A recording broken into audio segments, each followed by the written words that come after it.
Hello dear student, स्वागत है आपका अपना चैनल वेक्टर ऑनलाइन क्लासेस में। तो दोस्तों, जैसा कि अभी आपका 11th 12th का क्लास में 12th का जो आपका लेक्चर चल रहा है, इसमें मैंने आपको बताया था इलेक्ट्रिक पोटेंशियल के बारे में। इलेक्ट्रिक पोटेंशियल क्या होता है और किसी पॉइंट चार्ज के कारण इलेक्ट्रिक पोटेंशियल का वैल्यू कैसे निकाला जाता है।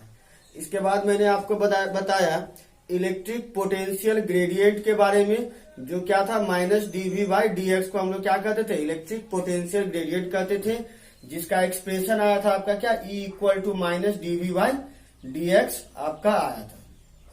ठीक है।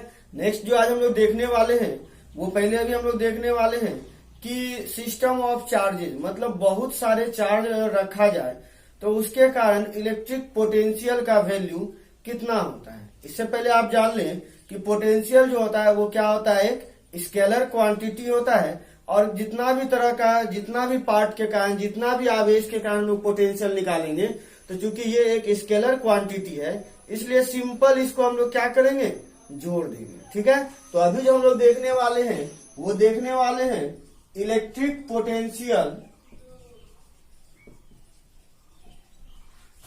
Due to system of charges.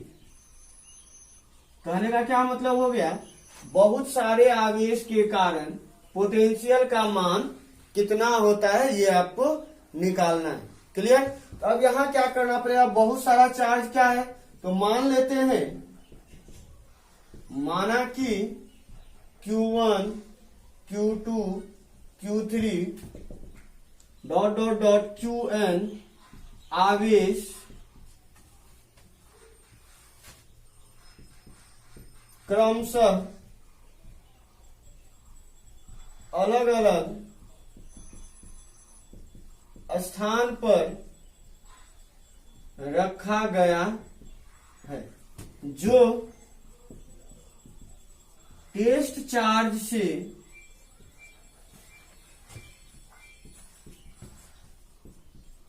क्रमशः R1 R2 R3 ... Rn दूरी पर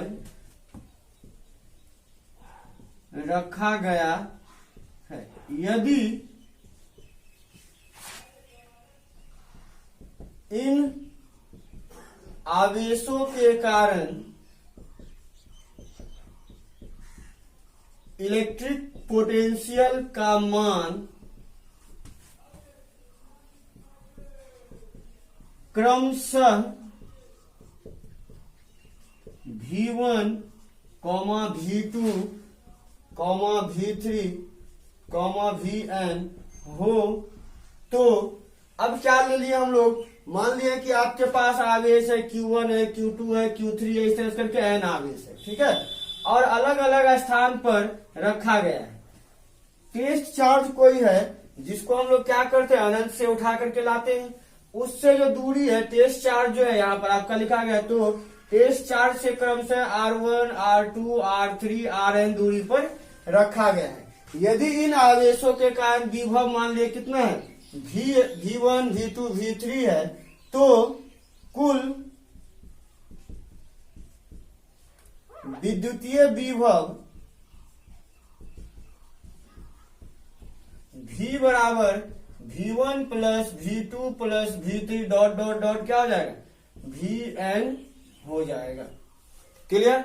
अब हम जानते हैं चूंकि V बराबर क्या होता है, 1/4πε0 Q/R होता है, ये आपका फॉर्मूला होता है।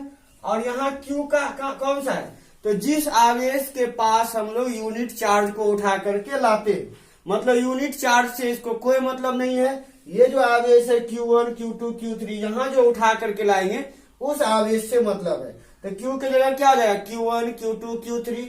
R क्या हो जाएगा, तो जैसे Q1 तक लाएंगे तो R1 डिस्टेंस कवर करेगा, Q2 तक ले जाएंगे तो R2 डिस्टेंस कवर करेगा, Q3 तक ले जाएंगे तो R3 डिस्टेंस कवर करेगा। इस तरह से अलग अलग डिस्टेंस कवर करेगा। सो हम लोग कह सकते हैं कि V बराबर V1, यहाँ क्या हो जाएगा 1/4πε0, और Q के जगह हो जाएगा Q1 और R के जगह क्या हो जाएगा R1। उसी तरह से V2 का बात करें, ये हो जाएगा 1/4πε0 Q2 बाय R के जगह क्या हो जाएगा R2। फिर तीसरा बात करें, ये हो जाएगा 1/4πε0 Q3 बाय R3, इस तरह से जाएगा और कहां तक जाएगा तो 1/4πε0 Qn बाय Rn। तो इस तरह से हम लोग क्या लिख सकते हैं, V लिख सकते हैं। अब अगर मान लीजिए इसमें से कॉमन निकाल दिया जाए तो कॉमन क्या निकल सकता है, देख लीजिए। तो कॉमन आपका 1/4πε0 निकल सकता है। तो हम कॉमन ले लेते हैं, तो V बराबर 1/4πε0 को कॉमन ले लिए, ये क्या हो गया Q1 by R1 plus Q2 by R2 plus Q3 by R3 dot dot dot कहां तक जाएगा Qn बाय Rn, ये जाएगा। ठीक है। अब अगर हम समेशन के टर्म में दिखाना चाहें तो V बराबर क्या हो जाएगा 1/4πε0 समेशन ऑफ Qn Rn दिखा देंगे, जहां Qn बाय Rn दिखा देंगे, जहां n बराबर 1 से लेकर के क्या हो जाएगा n नहीं दिखा के यहां दिखा दीजिए x दिखा दीजिए। तो जहां x आपका कहां से वेरी करेगा 1 2 3 बढ़ रहा है ना, कहां तक जा रहा है n तक जा रहा है। तो ये आपका हो गया सिस्टम ऑफ चार्जेज के कारण इलेक्ट्रिक पोटेंशियल का एक्सप्रेशन। क्लियर। नेक्स्ट हम लोग चलते हैं इलेक्ट्रिक डाइपोल। इसको हम लोग बोलते हैं विद्युत द्विध्रुव। बहुत इंपॉर्टेंट टॉपिक है, 2 मार्क्स में ये क्वेश्चन आपका पूछा जाता है, 2 मार्क्स के लिए VVI हो जाता है ये क्वेश्चन, तो याद रखिएगा। ठीक है। अब हम लोग चलते हैं विद्युत द्विध्रुव के बारे में, जानते हैं क्या होता है। ठीक है। अगर विद्युत द्विध्रुव की बात करें हम लोग तो क्या होता है, तो बोला जा रहा है अगर 2 स्मॉल चार्ज को, स्मॉल चार्ज मतलब क्या, बहुत छोटे चार्ज को, यदि 2 बहुत छोटे चार्ज को एक दूसरे से बहुत ही अल्प दूरी पर रखा जाए, ठीक है, 2 चार्ज है और दोनों चार्ज को एक दूसरे से बहुत अल्प दूरी पर रखा जाए और दोनों में से एक चार्ज पॉजिटिव हो और दूसरा चार्ज क्या हो नेगेटिव हो, मतलब दोनों चार्ज का प्रकृति क्या होगा भिन्न भिन्न हो जाएगा। तो इस प्रकार का जो अरेंजमेंट होगा, इस प्रकार का जो सिस्टम बनेगा, इसको हम लोग क्या बोलेंगे इलेक्ट्रिक डाइपोल बोलेंगे। क्लियर। तो हम लोग क्या कह सकते हैं कि यदि 2 डाइपोल को जो एक दूसरे से प्रकृति में भिन्न भिन्न हो और बहुत छोटा हो को एक दूसरे के बहुत अल्प दूरी पर रखा जाए, तो इस प्रकार के सिस्टम को हम लोग क्या बोलते हैं इलेक्ट्रिक डाइपोल कहते हैं। ठीक है। तो लिख सकते हैं यदि 2 अलग अलग प्रकृति के सूक्ष्म आवेश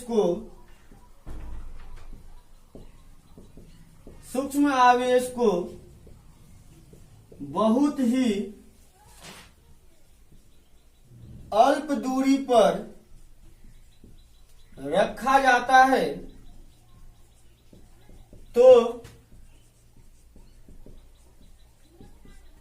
इस प्रकार के निकाय को, निकाय का मतलब हो गया आपका सिस्टम, ठीक है, सिस्टम को इलेक्ट्रिक डाइपोल विद्युत द्विध्रुव कहा जाता है। क्लियर। तो विद्युत द्विध्रुव समझ में आ गया, 2 स्मॉल चार्ज को जिसका प्रकृति भिन्न भिन्न हो एक दूसरे से बहुत नजदीक रखना है, तो इस प्रकार का अरेंजमेंट क्या कहलाएगा इलेक्ट्रिक डाइपोल कहलाएगा। क्लियर। नेक्स्ट आपका क्या देखना है इलेक्ट्रिक डाइपोल मोमेंट। तो क्या होता है इलेक्ट्रिक डाइपोल मोमेंट देख लीजिए। नेक्स्ट है आपका इलेक्ट्रिक डाइपोल मोमेंट। तो क्या है देख लीजिए, बोला जा रहा है किसी विद्युत द्विध्रुव के किसी भी एक चार्ज के परिमाण, आवेश के परिमाण लेना, क्या है द्विध्रुव लेना है, जो अभी हम लोग बताए थे। विद्युत द्विध्रुव के किसी भी एक आवेश के परिमाण तथा दोनों आवेश के बीच की दूरी, दोनों आवेश के बीच की दूरी के गुणनफल को इलेक्ट्रिक डायपोल मोमेंट कहा जाता है, के गुणनफल को इलेक्ट्रिक डायपोल मोमेंट कहा जाता है। ठीक है, तो देख लेते हैं क्या है आपका। तो मान लेते हैं ये आपका आवेश है प्लस क्यू और माइनस क्यू। क्या बोला था, दो समान परिमाण का था, इसका क्यू और इसका भी क्यू, लेकिन विपरीत, मतलब एक प्लस एक माइनस, आवेश को एक दूसरे से बहुत कम दूरी पर रखे हैं, मतलब इस बीच का दूरी जो है बहुत छोटा है। मान लेते हैं दूरी का मान है आपका 2L। क्या है दूरी, 2L, और डायपोल का नाम दे देते हैं A और B। ठीक है, तो क्या बोला है कि दो आवेश को जब एक दूसरे से बहुत कम दूरी पर रखा जाता है तो ये जो सिस्टम बना, इस सिस्टम को हम लोग क्या बोलेंगे, इलेक्ट्रिक डायपोल बोलेंगे। और अभी हम लोग क्या देख रहे हैं, इलेक्ट्रिक डायपोल मोमेंट देख रहे हैं। तो इलेक्ट्रिक डायपोल मोमेंट के बारे में क्या बताया कि दोनों में से किसी भी एक आवेश के परिमाण, चाहे आप ये वाला क्यू लीजिए चाहे आप ये वाला क्यू लिखिए, किसी भी एक आवेश के परिमाण और उसके बीच की दूरी 2L के गुणनफल को हम लोग क्या बोलेंगे, इलेक्ट्रिक डायपोल मोमेंट बोलेंगे। तो इलेक्ट्रिक डायपोल मोमेंट की बात करें हम लोग तो क्या हो जाएगा, देखिए, तो या तो आप प्लस क्यू लीजिएगा या माइनस क्यू, कोई भी एक लीजिएगा। यहाँ प्लस माइनस का मतलब या तो आप प्लस लीजिए या माइनस लीजिए, दोनों में से किसी एक का परिमाण, तो परिमाण को हम लोग मॉड से दिखाते हैं।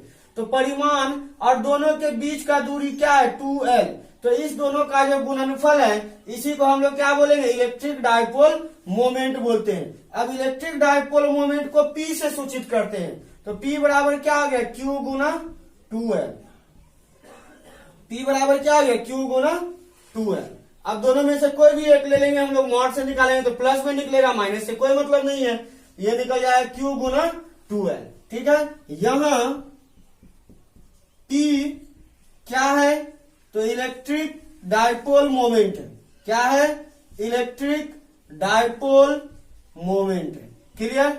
अच्छा, एक टर्म जान लीजिए, इलेक्ट्रिक डायपोल मोमेंट जो होता है, यह एक इलेक्ट्रिक डायपोल मोमेंट जो होता है यह एक सदिश राशि होता है। ठीक है, सदिश का मतलब क्या हो गया कि वेक्टर क्वांटिटी है। ये क्या है आपका, एक वेक्टर क्वांटिटी है, वेक्टर यानी कि सदिश राशि है। तो अगर ये सदिश राशि है तो हम लोग इसको दिखा सकते हैं।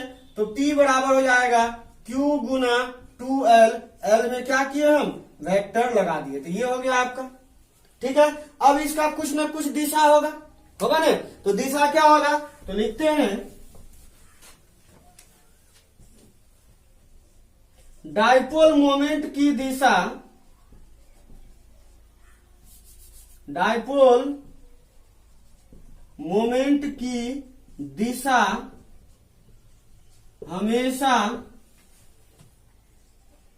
दोनों आवेश के, दोनों आवेश के अक्ष पर, अक्ष पर मतलब क्या हुआ, दोनों आवेश जहां मिल रहा है उसके सीधा लाइन पर। ठीक है, अक्ष पर ऋणात्मक आवेश से धनात्मक आवेश की ओर होता है। ठीक है, इसका डायरेक्शन क्या हो गया, अगर मान लीजिए A है, ये आपका B है, ये माइनस Q और प्लस Q से मिलकर बना है। ठीक है, इसका दूरी कितना है, 2L। अभी हम लोग जस्ट देखे हैं। अगर P का बात बोले, मतलब इलेक्ट्रिक डायपोल मोमेंट का बात करें, उसका डायरेक्शन किधर होगा, इधर की ओर होगा। P का डायरेक्शन होगा माइनस Q से प्लस Q के तरफ होगा। क्लियर। अब चलते हैं हम लोग इसका यूनिट पर। ठीक है, यूनिट और डायमेंशन पर। तो यूनिट की बात करें हम लोग तो यूनिट क्या होगा, देख लीजिए। तो इलेक्ट्रिक डायपोल मोमेंट का यूनिट क्या होगा, तो चूंकि ये होता क्या है, Q इंटू 2L। तो Q क्या है, आवेश है ना, तो आवेश का मात्रक क्या होता है, कूलम होता है। ठीक है, और 2L क्या है, लंबाई है, तो लंबाई का मात्रक क्या हो गया, मीटर। तो ये क्या हो गया आपका, कूलम मीटर। यही हो गया इसका यूनिट, जिसको C और M से हम लोग दिखाएंगे। नेक्स्ट है इसका क्या है, बीमीय सूत्र। बीमीय सूत्र को हम लोग क्या बोलते हैं, डायमेंशनल फॉर्मूला हम लोग बोलते हैं, ठीक है। इसको हम लोग क्या बोलते हैं, बीमीय सूत्र। तो बीमीय सूत्र क्या होता है देख लीजिए। तो बीमीय सूत्र होता है, देखिए, कूलम यानी आवेश। आवेश का मात्रक क्या होता है, आवेश को हम लोग क्या बोलते हैं, Q बराबर IT बोलते हैं ना। क्वांटिकरण में आपको हम समझाए हुए हैं, Q बराबर क्या होता है, I into T. Sorry, current का जब शुरू में डेफिनेशन दिए थे उस समय आपको बताए थे कि Q बराबर क्या होता है, IT, या सीधा आप लोग जानिए कि चूंकि I बराबर क्या होता है, आवेश के प्रवाह को हम लोग क्या बोलते हैं, विद्युत धारा कहते हैं। I बराबर QIT, तो इसीलिए Q बराबर क्या हो गया, IT, है ना। अब डायमेंशनल फॉर्मूला में ऊपर में क्या, कूलम है। कूलम का मतलब आवेश है। आवेश को हम लोग क्या लिखेंगे, IT लिखेंगे ना। T से हो गया टाइम, I से हो गया करेंट, या और साथ में क्या लिखेंगे, 2L। 2L का मतलब क्या हो गया, लंबाई। अब लंबाई के लिए क्या लिखेंगे, मीटर। और यहाँ डायमेंशनल फॉर्मूला में क्या लिखेंगे, L। तो ये क्या हो गया, ITL। अब I की जगह हम लोग A भी दिखा सकते हैं, तो ATL। तो ये हो गया इसका क्या, बीमीय सूत्र। क्लियर। तो दोस्तों, अगर वीडियो आपको पसंद आया है तो आप हमारे चैनल को सब्सक्राइब कर लें, वीडियो को लाइक करें और दोस्तों को भी शेयर करें, ताकि आपके दोस्तों को भी ये वीडियो आसानी से मिल सके और वे भी 11th 12th की तैयारी ऑनलाइन कर सके। धन्यवाद।